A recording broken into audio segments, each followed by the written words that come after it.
Hello everyone, welcome back. So this is part 2 of my most recent movie haul. Let's go ahead and jump right into it. This one is going to be America's Thrift Store and movies that I was given recently. Someone who didn't want these movies anymore. They were like, hey, you want these? And I was like, sure.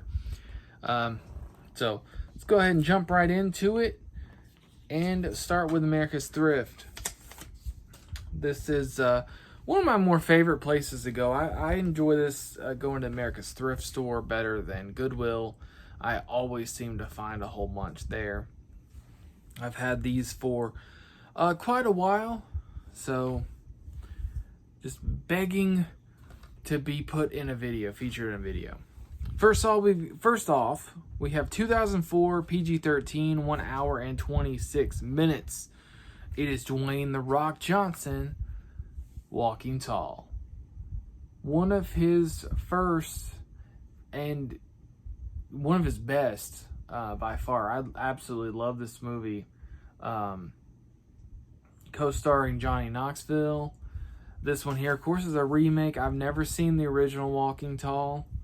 You know, come at me if you must, but yeah, this one is so good. The Rock is so good. I do love the. I don't know what I was gonna say, but I do love this movie. Let's see, it has a bunch of course, it doesn't really tell anything about the movie, so that's cool. Let's go ahead and start with this one. That it's not going to tell us anything about the movie. So bear with me for one moment while I look up IMDb to give a little synopsis.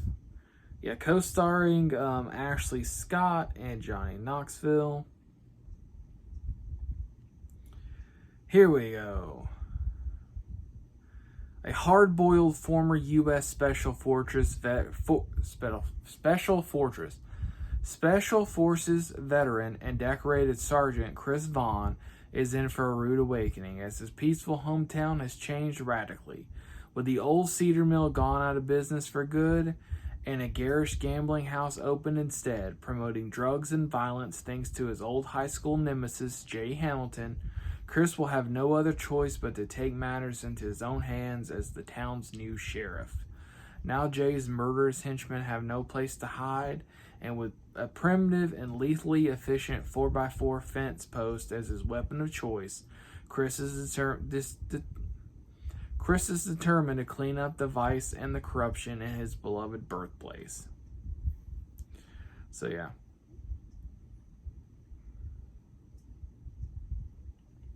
I also forgot that, oh my God, what's the actor's name? Where's the cast on here? Hello.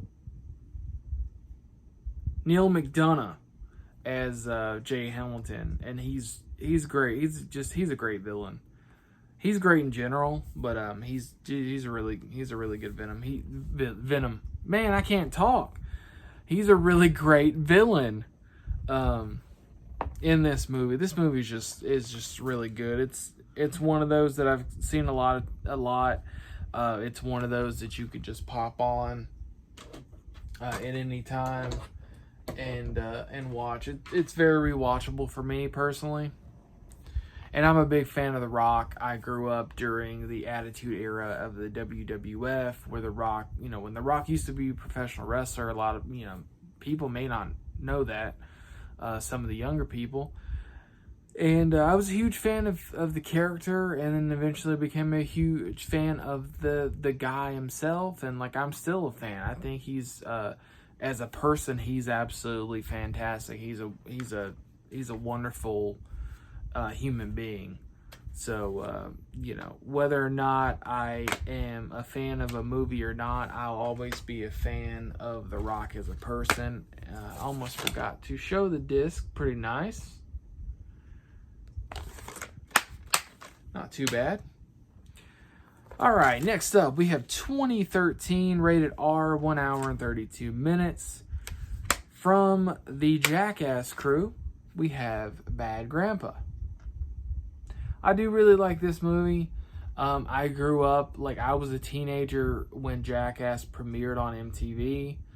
And that I was the demographic. I was a teenage guy, and, you know, my friends and I used to do stupid stuff, you know, similar to what they, not to the degree that they would do, but we definitely did some stupid stuff, just, you know, trying to get a kick out of our, you know, make ourselves laugh or get some sort of reaction out of people. And so, you know, Jackass was a big part of my teenage years.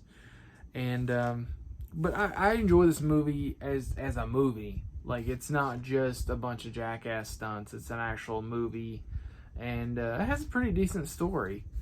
Johnny Knoxville reprises his Jackass role as 86-year-old Irving Zisman in the story of a crotchety old man unexpectedly saddled with the care of his 8-year-old grandson Billy. The two generations of troublemakers soon develop a bond as they hustle their way across the heartland of America on an outrageous road trip with a whole lot of hijinks and pranks on unsuspecting real-life people, all of whom had no idea they were starring in a, quote, truly shocking, end quote, hidden camera comedy. Yeah, that's the thing that I like about this one, is the fact that even though it was, you know, an actual movie and had a story and everything, they still went out, you know, Jackass guerrilla style, hidden cameras, and did stunts to get real people's reactions and stuff. So it's a nice kind of hybrid between Jackass and, you know, a Johnny Knoxville comedy. But I really enjoy it. I like it. It's got a lot of memorable moments on it and in it, and I've watched it a few times, so it's cool to add that to the collection. I have all the other, except for the like 0.5 movies. And the whatever, the Lost Jackass Lost Tapes DVD. I have all of the Jackass shows, like series, and all 3 of the movies. And even though I don't think that there should be a 4th one, I just recently read that Johnny Knoxville got a what was it? Concussion, or that he broke something. I can't remember now. Oh, my memory is just shot. But he got injured on the set of Jackass 4 already, and you know, but I'll probably see that one anyway eventually. Won't go to theater and see it, but I'll eventually see it. All right, next up. This movie I already own, but I do not own this version of it, so I decided to pick it up. It's 2008, rated R, 1 hour and 34 minutes. It is Eli Roth's Hostel. This one here, you know, I feel like people either love it / like it, or they hate it. It's a lot of people don't like. Many horror fans don't like the, you know, the gore porn, basically, of the Hostel series, and that's fine. I'm not a huge fan of it either, but but I do enjoy these movies. I do enjoy these movies. All of them are pretty good. Hostel 3 is, you know, oh, that was my wrist. Hostel 3 was okay. I think at that point they were kind of milking it, but the first and second one, the second one may actually be better than the first, but I didn't have this director's cut of Hostel. It has all the regular stuff on it, all the director commentary and guest commentary. It's got a 3-part featurette, multi-angle interactive feature, Kill the Car, and an all-new director's cut ending. And then this new bonus disc, music and sound featurette, set design featurette, an Icelandic meal with someone featurette, effects featurette, interview with director, Hostel Dismembered international television special, and the treatment radio interview with Eli Roth. So yeah, I won't go into what the movie's about. If you know, you know, kind of thing. I think everybody kind of knows about Hostel at this point. All right, next, 2004 PG-13 for 1 hour and 35 minutes. I did not show. I apologize. There I go again. There's Hostel. And the bonus. Is that the bonus disc? Bonus disc, yeah. Pretty cool disc. And I didn't show the disc for Bad Grandpa. And it's, just a plain disc. Oh, well. All right, back to 2004 PG-13, an hour and a half. Seth Green, Matthew Lillard, and Dax Shepard, Without a Paddle. This one here is an underrated comedy. I really enjoy this one a lot. The cast, I love Matthew Lillard. I love Seth Green. Dax Shepard is pretty good in what I've seen him in, and he's all right. But I feel like I'm more partial to Matthew Lillard. Seth Green. The late Burt Reynolds has a small part in it that's really good. It says the tree. Seth Green, Matthew Lillard, and Dax Shepard star in this offbeat comedy as childhood friends whose lives have drifted apart, but must reunite following the sudden death of a fourth friend. The trio finds out that he was hot on the trail of the $200,000 that vanished with the real-life airplane hijacker D.B. Cooper in 1971. After discovering a map left behind, they decide to follow its course to claim the loot. And they soon run into a few things, and my phone has decided to try and die on me while I'm recording. That's awesome. Pardon the interruption. They soon run into a few things that their friend hadn't planned on, including backwoods pot farmers with itchy trigger fingers, beautiful tree-living hippies with a bear with maternal instincts that knows no bounds, and then also starring a hilarious Burt Reynolds. So this movie's great. I saw this back when it came out in 2004, and it was just instantly a favorite of mine. I own it digitally, but I didn't have a physical copy, and I love that there is a Blockbuster scanner on there, and also apparently it was at a Second and Charles for $5. But yeah, and it's got the Blockbuster. Well, I don't think it's a Blockbuster case. Maybe they changed the case, or maybe this was before they had the locking mechanism in the thing. Because I worked at Blockbuster back in the day. I worked at Hollywood Video, Blockbuster, and Movie Gallery. And I have to say, other than having to upsell at those places, especially Blockbuster was absolutely awful when it came to upselling stuff.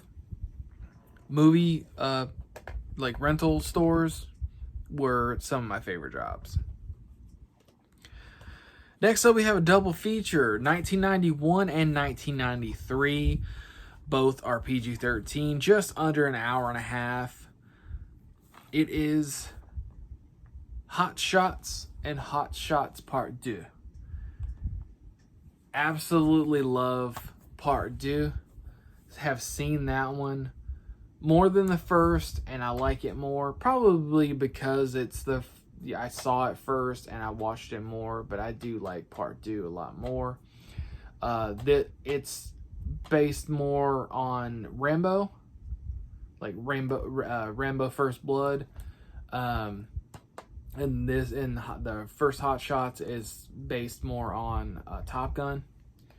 So these movies are great, though. It's in kind of the realm of the airplane scary movie type spoof type movie. They're supposed to be goofy and whatnot. I mean, he's shooting a chicken with a bow. So, but yeah, love these movies a lot. Hot Shots Part 1. Recruited to join a top secret mission for the Air Force, a renegade pilot played by Charlie Sheen finds himself coping with an incompetent admiral and a carefully selected squadron of flyers who are either inept or half blind.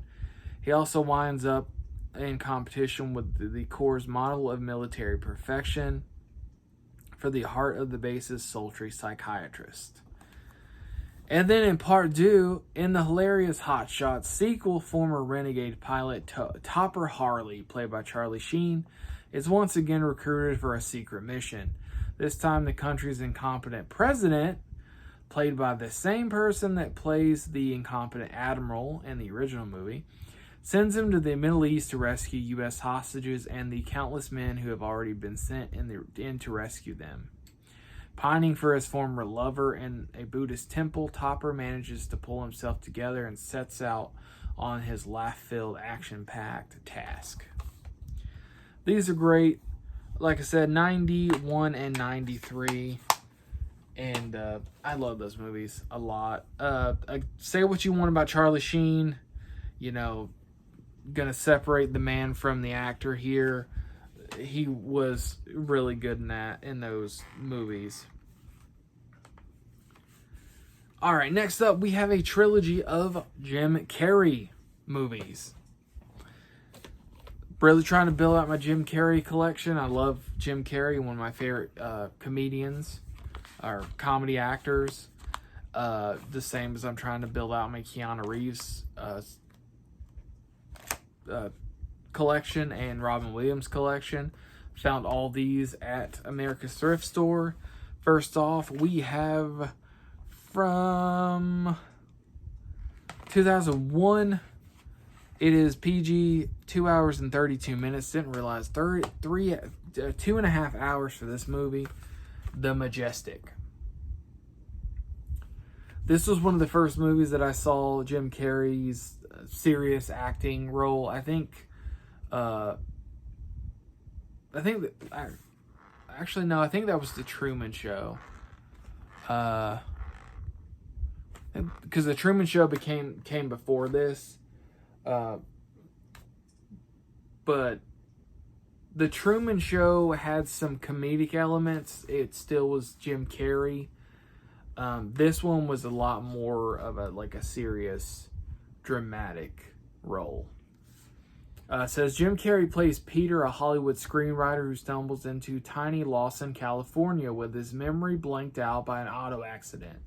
There, he's mistaken by the citizenry to be a long-lost war hero, an identity that Peter also comes to believe while restoring the town's shuttered movie palace and romancing the girl, played by Laurie Holden, he supposedly left behind.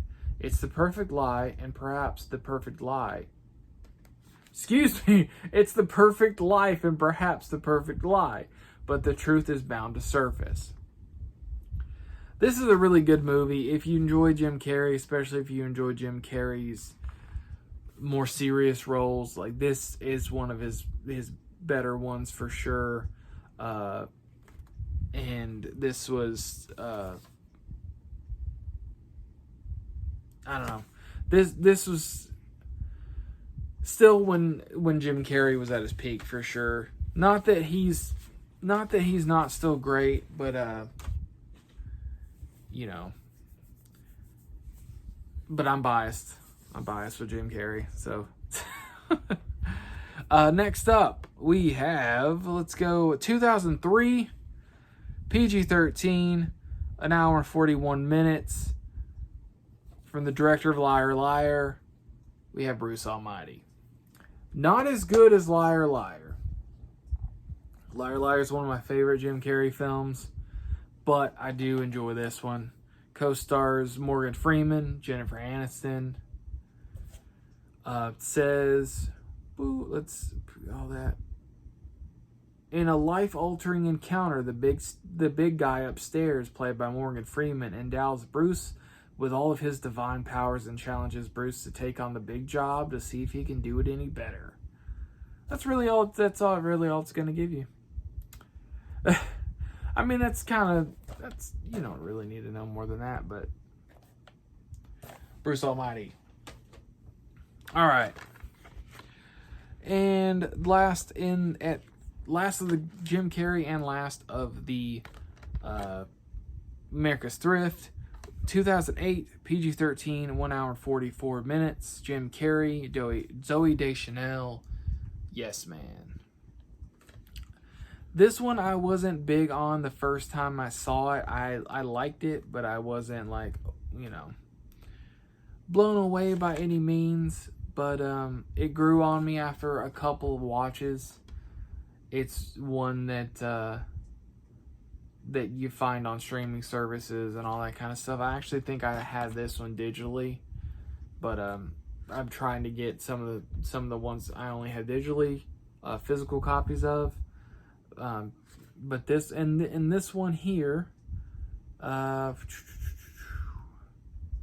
working every funny bone in his nimble body and every muscle in his hilariously mobile face, Jim Carrey plays Carl in a yes-capade about opening up to life's possibilities, especially when those possibilities include romance with an intriguing, free-spirited musician played by Zooey Deschanel. I keep wanting to call her Doey. Zooey Deschanel says, from the director of Bring It On and The Breakup comes an invitation to discover the comedy power of yes. Also, unfortunately, Danny Masterson is also in this. Bradley Cooper is in it. I don't know what that one guy's name is that plays his boss, but he is great as well. Really do like this movie. All right, so that was the thrift store. Next up, these movies are ones that I was given. Someone didn't want them anymore, so they're like, hey, you want these movies? I said, sure. First off, we have, and unfortunately this is a full screen version, but it's whatever. You can't beat free. We have Star Wars, The Revenge of the Sith. Now, if I was going to have any from the prequel trilogy, it would be this one. I really enjoyed this movie a lot. Attack of the Clones is pretty good too, but this one right here, this one just got me. Because you know what's coming. You know that Anakin is leading to the dark side. He's gonna become Vader. You know it's coming, but it's just got a ton of special features on here, all kind of deleted scenes, featurettes, all sorts of stuff in here, which is awesome. Again, it kind of sucks that I didn't show any of these discs again. I just realized I'm sorry, I'm out of it. See, without a paddle. Oh, man. Hot Shots Part 2. I love these discs.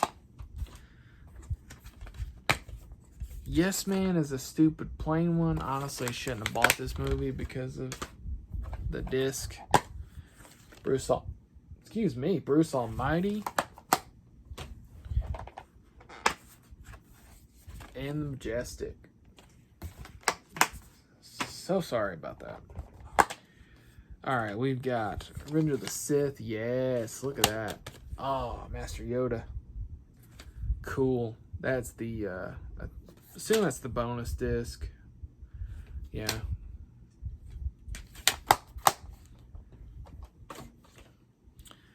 Then we have Star Wars The Empire Strikes Back. Kind of random. The two movies, whatever. Oh, really like that disc. And that's the old block. No, yeah, that's the Blockbuster. That must have been before they started locking. Oh, that's what it is. It was the lock in the bottom part, so you couldn't open the disc. But yeah, Blockbuster. Previewed $3.99. Dang. But yeah, Empire Strikes Back. Next up, we have 2007 and 2009. We got Transformers and Transformers Revenge of the Fallen. The first one and the sequel. This was from Movie Gallery. $14.99 previously viewed from Movie Gallery. I really do like Transformer. Oh my god, it has the old receipt from Movie Gallery. Is this Movie Gallery? Yeah. Elberton, Georgia. Buy 2 pre-played for $20. Jeez. This was 2008. February 2008. But that's the old receipt from a Movie Gallery. Old, like, yeah. But that was 2008, like, and they were still doing this. Blockbuster did too. Blockbuster had, and I'm pretty sure Hollywood Video still had these. But Transformers, one of those, you know, bad discs. 2-disc special edition. Ah, Bumblebee. In the back. Oh man, it's kind of a bummer. Big screen edition, and then there's like an insert. Ah, look at that.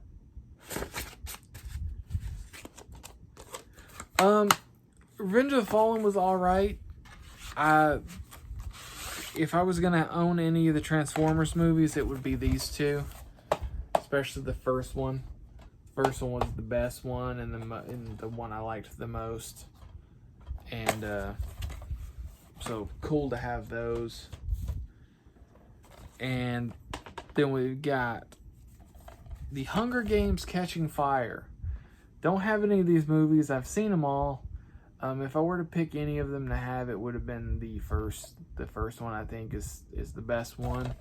But Catching Fire. Like I said, you can't beat free. So when someone wants to give you free movies, you take them, right?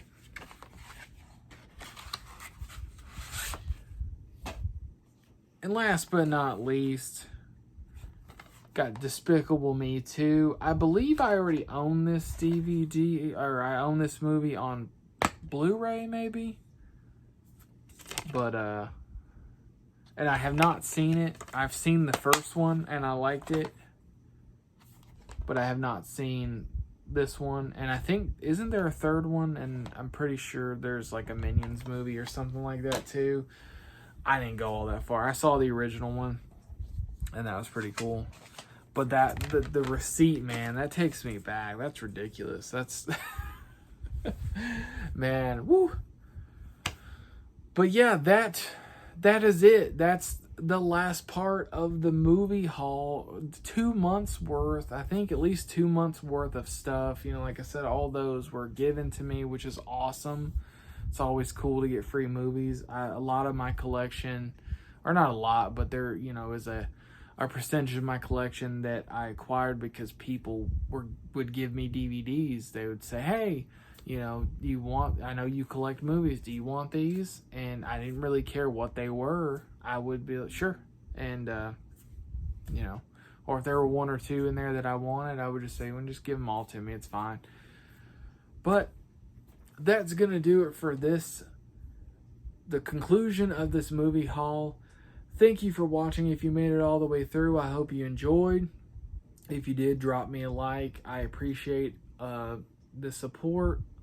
And subscribe if you want to keep up with the channel and see when new haul videos are posted. You got to ring the bell now or something like that. Whatever. I won't force you to do that, but hopefully you will subscribe and tune in next time. Again, that's going to be all for now. Thank you. so much for watching, and I will see you next time.